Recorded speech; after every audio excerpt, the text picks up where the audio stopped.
Varsity Life, presented by Ullucci Sports Medicine and Physical Therapy. Call today and get better tomorrow.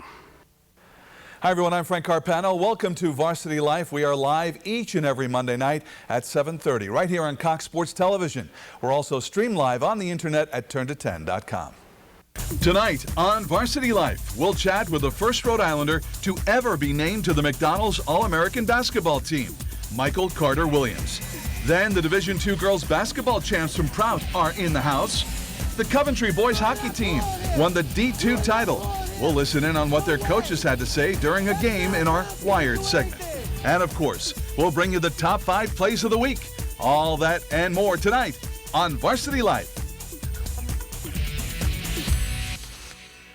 But we begin tonight with the first McDonald's All-American ever to play at a Rhode Island high school. Varsity Life welcomes Michael Carter Williams and one of the people responsible for his success from Ullucci Sports Medicine in East Providence, our good friend Paul Ullucci. Gentlemen, how are you? I'm doing good. Great. Thanks for joining us tonight. Let's start with you, Michael. Talk a little bit about when you first got the news and found out that you were a McDonald's All-American. I see you wearing the shirt here. Yeah. What was your reaction?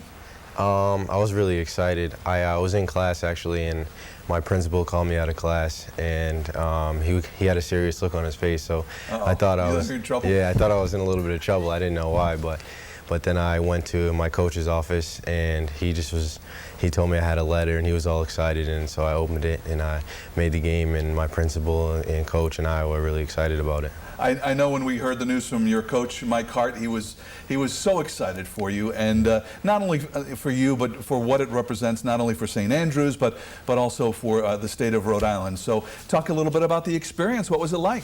I know you won the skills competition, right? Yeah, I won the skills competition. It was just amazing. It was amazing to be there and to represent Rhode Island. And I know I've worked very hard, and Coach Hart's worked very hard. So all that hard work paid off in the end, and I had a great time. Have you ever played on another All-Star team?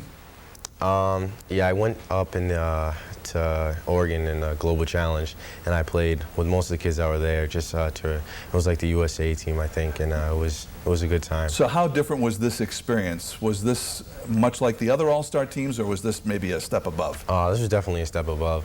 I mean, there was so many fans there, and it was just a great time, nothing like I've ever experienced before.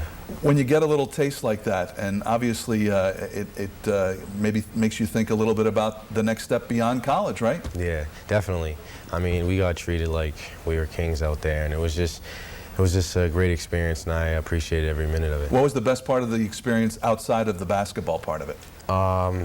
Probably just hanging out with the team, with my teammates, just meeting new people and experiencing their life stories, and I can relate to them a lot because they're in the same position I am. So it was nice to have that.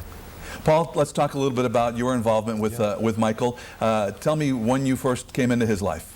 Well, I think basically right before Christmas of last year, Michael came in. Valerie Hamill, the athletic trainer at the school, gave me a call and said, I've got an athlete, a really good basketball player who's got a significant injury in his hip, and we need to get him back. We need to get him back playing. And he came in, we did the evaluation, and he did a lot of hard work. He did a lot of diligent exercise, a lot of stretching, a lot of strengthening, and worked his heart out, and ended up back on the court, and that's really what it's all about. How many weeks or months of rehab did he have to go through? It was only a few, as I recall. Yeah. I think 4 or 5. 4 weeks, yeah. Four, First, he had a stress fracture in the hip, and we were able to get him back in about 4 weeks, which is pretty darn phenomenal. So that definitely is a testament to how much he wants to work and how much he wants to do it. Is that the typical time of recovery for someone who has that kind of injury, or because the fact that he's such a great athlete, it was a lot faster? That is definitely considered faster, yeah, absolutely. He did a great job, and then he had subsequent care at the school.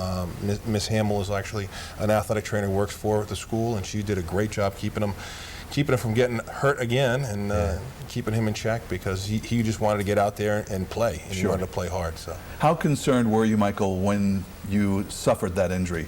Did you think it was serious, first of all? Yeah, I mean, when it happened, I thought, usually when I get hurt, I just get up and just try to walk it off. But when I couldn't get up, I was really worried. And when I was at the hospital and they told me I'd be out for like 2 or 3 months, and I was just shocked. And it was my junior year was a big year, so I didn't know what to expect. I wanted to get back there and play, and I was really worried about it. So 2 to 3 months, and now all of a sudden it ends up being, what did you say, Paul? About 4 weeks. Yeah. That had to make you very happy. Yeah, I was extremely happy. I mean, Paul and Miss Hamill, they were just telling me to do whatever I can, and they gave me great stretches to do, and they really took care of me, and I appreciate it.